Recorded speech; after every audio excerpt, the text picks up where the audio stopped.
자, 이번에는 이제 자음 표기 2번 보도록 하겠습니다. 우리 저기 이제 3교시 시작하도록 하겠고요. 자, 저기 우리 그러니까 예사 소리와 그 다음에 저 거센 소리와 그 다음에 된 소리가 다른 것들은 다 이게 지금 저기 유성음, 그 다음에 무성음, 그 다음에 무성음의 반복 이렇게 이루어졌죠. 그런데 이게 지읒 계열은 좀 다릅니다. 지읒 계열 같은 경우는 J와 그래 유성음과 치읓을 CH로 두 개로 적기로 했어요. 그럼 이제 쌍지읒 같은 경우에는 요거는 이제 CH가 돼야 원래 논리에 맞거든요. 그런데 그렇게 하면 너무 길어지잖아요. 길어지니까 그냥 J를 저 유성음을 반복하는 식으로 JJ로 그렇게 쓰기로 했습니다. 그래서 요것만 좀 약간 예외적인 사항이라고 말할 수 있겠습니다. 자, 받침 같은 경우는 T로 써줘요. 예, 그래서 이 받침 같은 경우에는 이제 그 음자리 끝소리 현상에 따라서 뭐 하나 대표음으로 이제 통일이 돼서 나오거든요. 그런데 지읒이건 치읒이건 쌍지읒 받침은 없죠. 지읒이건 치읒이건 다 디귿으로 T로 소리가 나기 때문에 받침을 T로 써주기로 하였습니다. 그래서 잣 이러면 JAT로 그렇게 써주는 겁니다. 자, 여기서 이제 알 수 있듯이 우리가 저 로마자 표기법이 기본적으로 표기를 갖다가 한국어 표기를 갖다가 로마자로 옮기는 게 아니에요. 한국어 발음을 로마자로 옮기는 것입니다. 그렇기 때문에 약간 좀 표기가 아니라 발음을 옮긴다는 것, 그래서 받침이 T가 된다는 것, 그것도 좀 알아두시면 좋을 것 같네요. 자, 그다음에 시옷과 쌍시옷, 이건 뭐 SS로 적은 건 이건 쉽죠. 그리고 또 받침도 역시 시옷이건 쌍시옷이건 다 디귿으로 소리 나기 때문에 T로 그렇게 써주는 것을 볼 수가 있습니다. 자, 히읗 같은 경우는 H로 써주고요. 니은 같은 경우는 N, 받침 N, 그 다음에 미음 같은 경우는 M, 받침 M, 그 다음에 이음 같은 경우는 NG로 적기로 했죠. 자, 리을이 좀 재미있어요. 리을 같은 경우에 리을 초성일 경우에는 R로 적고요. 받침일 경우에는 L로 적습니다. 자, 이것도 기억해 주세요. 저희 초성은 R로 적고 받침은 L로 적는다. 그래서 이러면 요거 어떻게 적어야 됩니까? 르는 R, E, U, 은은 이유죠. 그 다음에 L 이런 식으로 적어준다는 것. 그래서 R, E, U, L로 초성은 R로 종성은 L로 그렇게 적어준다는 것 기억해 주시기 바랍니다. 자, 그러면 앞으로 좀 잠깐 돌아가지고요. 이거는 우리 보면 이제 3번에 우리 통합 강의 교재 있죠? 거기 3번 보면 자신의 이름 써보기가 있네요. 그 이름을 한번 써보시는데요. 그 이름 쓰실 때 제가 좀 약간 참고사항 몇 개 좀 말씀을 드리도록 할게요. 자, 일단은 우리가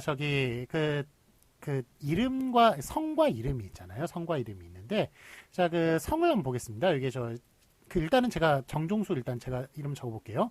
이거 좀 까만 글씨로 쓰면 안 되니까 이름은 파란 글씨로 써보겠습니다. 정종수. 자, 이거 어떻게 적어야 되나요? 자, 정은 이건 고유명사죠. 그러니까 대문자로 적어야겠죠. 그래서 J로 적고 EONG 이렇게 적고, 자, 종수 어떻게 쓰나요? 종 이렇게 쓰고, 그 다음에 수는 SU 이런 식으로 적어주는 거예요. 자, 뒤가 이게 지금 소문자로 적어주는 걸 볼 수가 있네요. 우리 종 따로 수 따로 아니죠? 종이 미들네임이고 수가 레스트네임 그런 거 아니지 않습니까? 아니고 종수가 하나이기 때문에 이렇게 앞에 것만 대문자로 적어주고, 이거 대문자입니다. 대문자로 적어주고 뒤에 거는 소문자로 적어주는 게 맞고요. 이렇게 둘 다 붙여 쓰는 게 맞습니다. 붙여 쓰는 게 맞고요. 옛날에 수 같은 경우는 SO로 적기로 했는데 그냥 SU로 그렇게 적어주는 것이죠. 자, 그런데 여기 좀 성 같은 경우에는 좀 약간 특이한 게 있어요. 자, 제가 이제 말씀드리는 성씨 한번 적어보세요. 강씨나 그 다음에 노씨나 신씨. 이렇게 보면 강씨 어떻게 적습니까? 강씨는 GANG네요. 그렇죠. 그 다음에 노씨 같은 경우는 NO고요. 그 다음에 신씨 같은 경우는 SIN이죠. 자, 그러면 요게 지금 다 영어로 다른 뜻으로 보면 다 좋은 뜻이잖아요. 요건 갱이고, 요거는 노고, 요건 신씨고, 요거는 하여간 우리 서양 같은 경우는 베이커나 아니면 카펜터나 이런 식으로 조상들이 하는 직업에 따라서 성씨를 붙이는 경우가 꽤 있어요. 있으면 요거 강씨 외국 사람들이 볼 때 조상이 뭐 했다고 생각하겠습니까? 이거 이제 갱을 했다고, 깡패짓을 했다고 생각하겠죠. 노씨 같은 경우는 되게 부정적인 집안으로 생각을 할 거고, 신씨 같은 경우는 죄악의 뜻 아닙니까? 그러니까 되게 좀 죄를 많이 짓는 그런 집안으로 생각을 하겠죠. 그래서 이런 문제 때문에 성씨 같은 경우에는 자유롭게 쓰기로 했습니다. 자, 그래서 비슷하게만 쓰면 되는 거예요. 그래서 보통 이제 KNG로 적죠. 요거 맞아요. 성씨는 요거 맞습니다. 자, 노씨 같은 경우는 뭐 NOH 적기도 해요. NOH. 요거 맞습니다. 그 다음에 신씨 요건 SHIN 이렇게 적기도 하죠. 요거 맞습니다. 그래서 로마자 표기법에 따라서 요거를 다 맞게끔, 예, 그러니까 그 성씨 같은 경우는 좀 자유롭게 쓰게끔 뒀고요. 이름 같은 경우에는 좀 정확하게, 예, 그렇게 적기로 했습니다. 성씨는 좀 자유롭게, 이름은 정확하게 그렇게 쓰기로 했습니다. 자, 그 다음에 이름 쓸 때 제가 하나의 또 요령 알려드릴게요. 제가 아는 분 중에 정운호라는 분이 있습니다. 예, 서울대 교수신데 아마 회계학부 교수인데 퇴임하셨는지 어떤지 모르겠어요. 하여간 정운호 이분인데, 자, 이게 저기 이름이 운호여서 이거를 UNO로 적으면 이게 이름이 운오인지 운호인지 알 수가 없어요. 그렇죠? 예, 그래서 이런 거를 방지하고자 여기에 이렇게 헷갈리는 경우에는 줄표 표시하는 거 허용했습니다. 예, 그래서 운오 이런 식으로 줄표를 들어가는 것, 이렇게 헷갈리게 되는 경우에만 그렇게 쓰는 것 허용했으니까 여러분들 이름 이렇게 연음 때문에 뭐 헷갈리시거나 그럴 때는 이렇게 줄표 넣는 것 가능합니다. 자, 그러면 여러분들 저기 3번에 자신의 이름 써보기 한번 써보실 수 있으시겠죠? 이렇게 대문자로 적어준다는 것, 뒤에 이름은 요 앞에 붙여가지고 소문자로 적는다는 것, 이름 성씨는 자유롭게 둔다는 것, 이름은 정확하게 쓰되 줄표 허용한다는 것, 이런 거 그거 하시면서 이런 거 좀 알아두시면서 한번 써보세요. 잠시 이렇게 이거 멈춰놓고 한번 써보시기 바랍니다. 자, 다음에 이거 다 쓰셨으면 저 뒤에 이제 그 뒷장 넘겨보시면 4번 로마자 표기법으로 적어보기 있죠. 예, 로마자 표기법으로 적어보기 한번 써보시기 바랍니다. 예, 여기 지금 두꺼비, 기름, 무릎, 국민, 국가, 해돋이, 좋다 이런 게 있는데, 자, 제가 이게 참고로 드릴 말씀은 아까 전에도 말씀을 드렸지만 표기를 옮기는 겁니까? 아니면 발음을 옮기는 겁니까? 예, 발음을 옮기는 거라고 제가 분명히 말씀을 드렸죠. 그러니까 발음대로 그렇게 써주시면 되겠습니다. 오른쪽에 발음대로 써주시면 되겠고, 예. 잠시 멈춰놓고 한번 좀 써보시기 바라요. 그러면 다 써보셨을 거라고 생각하고요. 자, 그럼 이제 두꺼비부터 제가 한번 써보도록 할게요.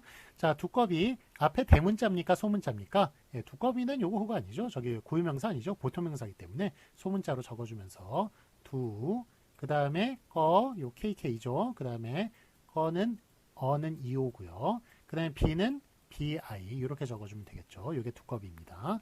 그 다음에 기름 있죠? 기름은 어떻게 발음이 되나요? 이게 기름으로 발음이 되잖아요. 길음이 아니라. 기름으로 발음이 되니까 요거 어떻게 씁니까? 요거 저 기름역 그 성신여대가 가까운 기름역 있죠. 근데 그게 저 고유명사잖아요. 지명 고유명사이기 때문에 요거는 이제 발음을 이제 옮기는 것이기 때문에 발음은 기름으로 나고 고유명사이기 때문에 대문자로 써주고요. 그 다음에 요 뒤에 거는 붙여줘야겠죠. 그 다음에 이은은 이유죠. 그 다음에 M 이런 식으로 써주면 되겠습니다. 자, 기름역 가시면서 한번 확인해 보세요. 길음이 아니라는 것, R이라는 것, L이 아니라 R이라는 것, 이거 봐주시고, 예, 하여간 로마자 표기법이 2000년도에 생기면서 정말 수천억을 들여가지고 우리 표지판이나 그 다음에 뭐 저기 지하철에 그런 저 역명이나 이런 거 다 바꿨습니다. 다 바꿔가지고 엄청난 돈을 들여가지고 다 뜯어 고쳤는데, 하여간 기름역 이렇게 표기가 되어 있는지 한번 확인해 보시기 바랍니다. 예, 발음대로 되어 있습니다.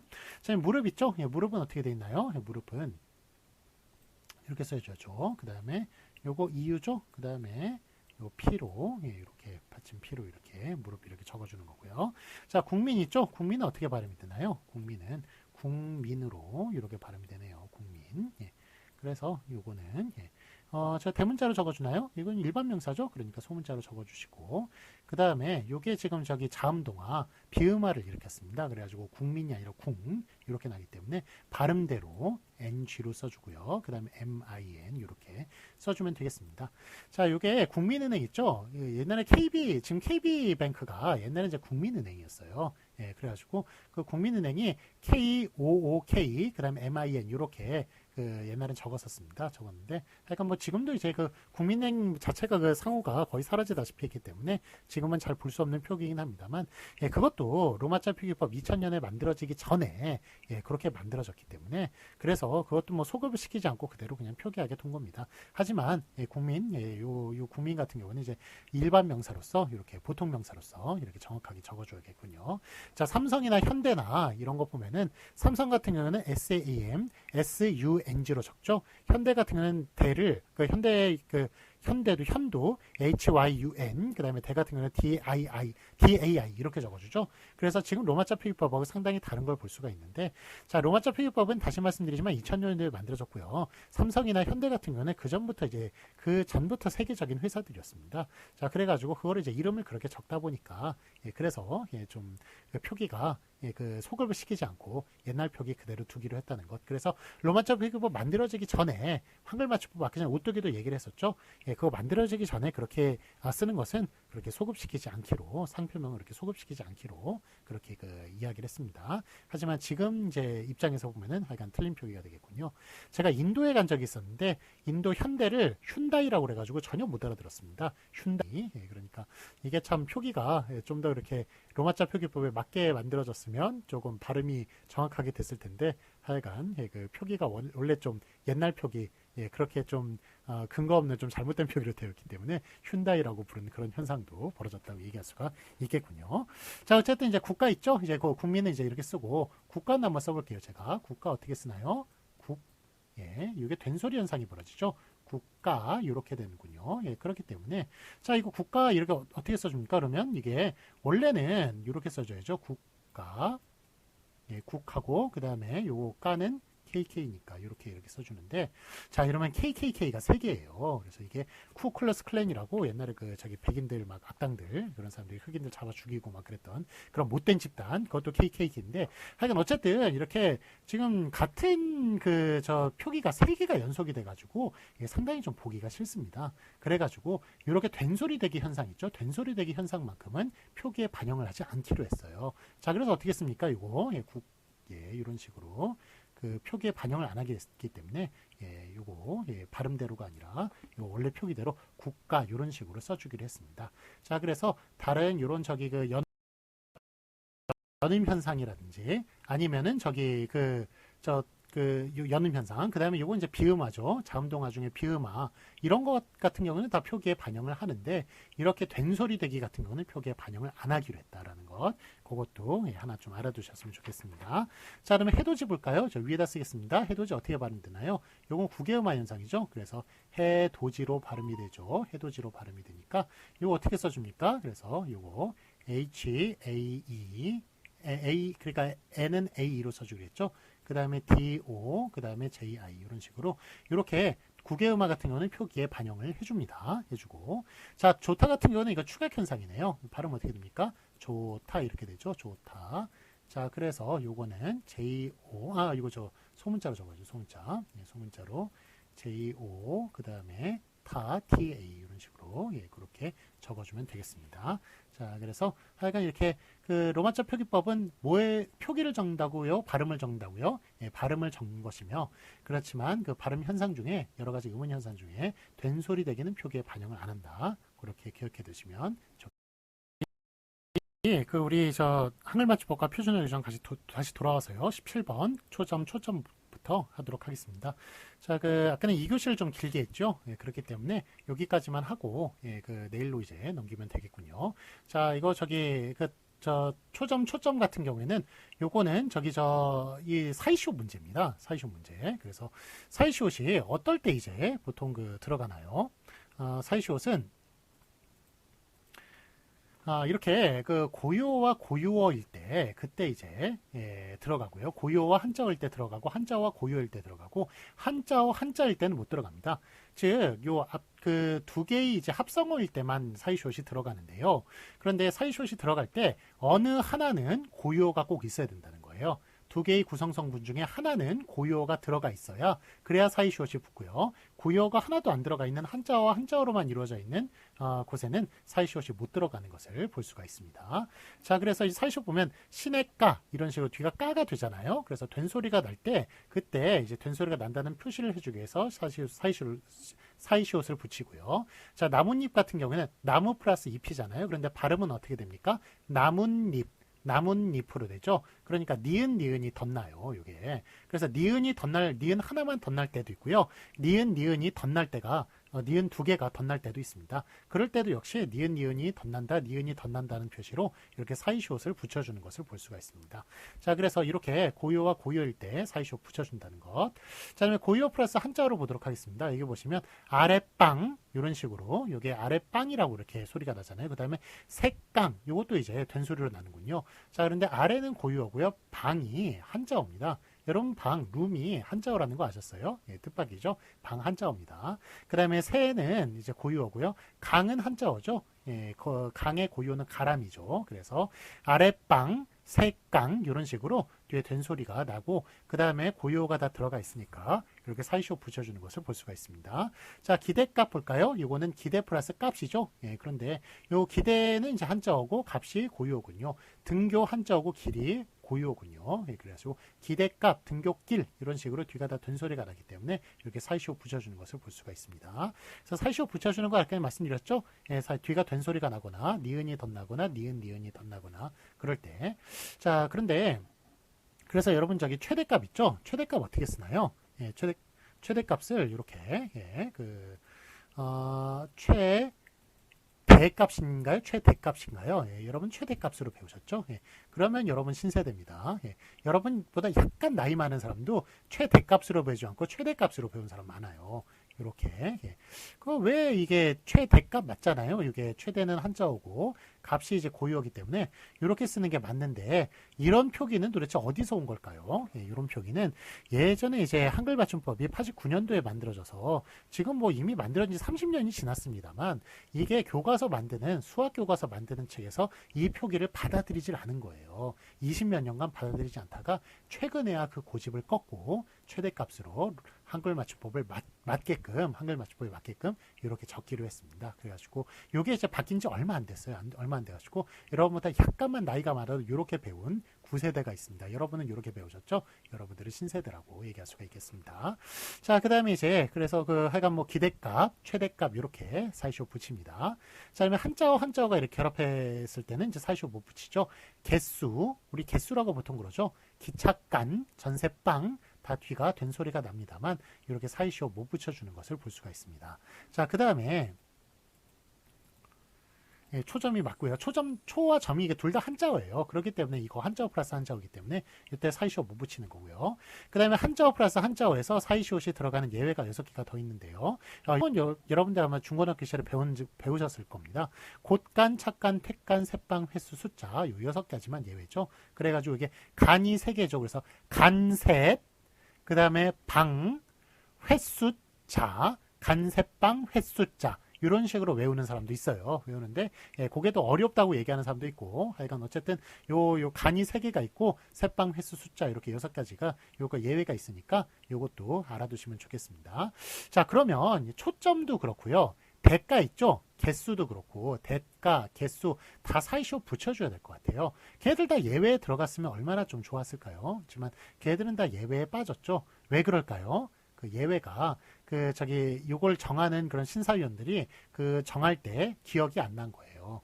초점, 대가, 개수가 기억이 났었으면 아마 거기 적었을 텐데 예외로 적었을 텐데 그게 기억이 안 났기 때문에 6가지만 이렇게 예외로 적었다고 얘기할 수가 있겠습니다. 그래서 요거는 좀 약간 비판을 좀 많이 받는 부분이라고 얘기할 수가 있어요. 자, 그 다음에 그래서 왜 6개만 예외냐 이런 부분 좀 비판을 받을 만하죠. 자, 다음에 얘 한번 보세요. 착가는 사이시옷 붙이거든요. 기착간 붙이나요, 안 붙이나요? 요건 안 붙여요. 새빵은 사이시옷 붙이는데 전새빵은 안 붙입니다. 이것도 2글자만 가능하고 3글자일 경우는 또 붙이지도 못해요. 뭐 좀 이런 이상한 규정이 어디 있습니까? 2글자는 붙이고 3글자는 또 못 붙인다니. 하여간 그래서 조금 비판을 많이 받는 그런 부분이다라고 그런 규정이다라고 얘기를 할 수가 있겠습니다. 어쨌든 뭐 우리는 이제 이거 시험 문제 나오니까 시험 문제 나온다는 것은 제가 중간고사, 기말고사를 말씀드리는 게 아니라 바로 공무원 시험이라든지 KBS 한국어 능력 시험 이런 걸 얘기를 하는 거예요. 거기에 자주 이제 나오는 문제니까 이 6가지는 꼭 외워둘 필요가 있겠군요. 자, 오늘은 좀 하여간 좀 1교시라 좀 얼떨떨 하실 텐데, 1주차인데, 예, 하여간 계절학기 특성상 수업을 할 수밖에 없는 상황이었습니다. 그래서 수업 하여간 열심히 들으셔서 너무 감사하고요. 하여간 요 수업은 토요일까지 예, 들어주시면, 예, 토요일도 그게 또 24시가 아니라 23시 59분까지더라고요. 예, 그러니까 그것 때문에 좀 다 수업을 못 듣고 이런 분들도 있어요. 시간 계산을 잘못해서. 그러니까 하여간 너무 그렇게 촉박하게 그렇게 하지 마시고, 하여간 그날 제때 들어주시는 예, 그런 좀 성실함을 좀 발휘해 주시기 바랍니다. 예, 좋은 성적도 받아가시고요. 자, 오늘 수고 많으셨고요. 예, 하여간 이제 한 학기, 예, 이제 며칠, 이제 한 3주 동안 지속이 되겠습니다만, 그래도 우리는 한 학기를 보내는 거죠. 예, 한 학기, 3주 잘 부탁을 드립니다. 감사합니다. 내일 뵙겠습니다. 자, 그리고 제가 수업 끝나기 전에 내일 교재 꼭 준비해 주시기 바랍니다. 준비해 주면 좋고, 예, 그렇지 않은 분들을 위해서 제가 그걸로 PDF로 올려이긴 하겠습니다. 앞부분만요. 자, 수고 많으셨습니다.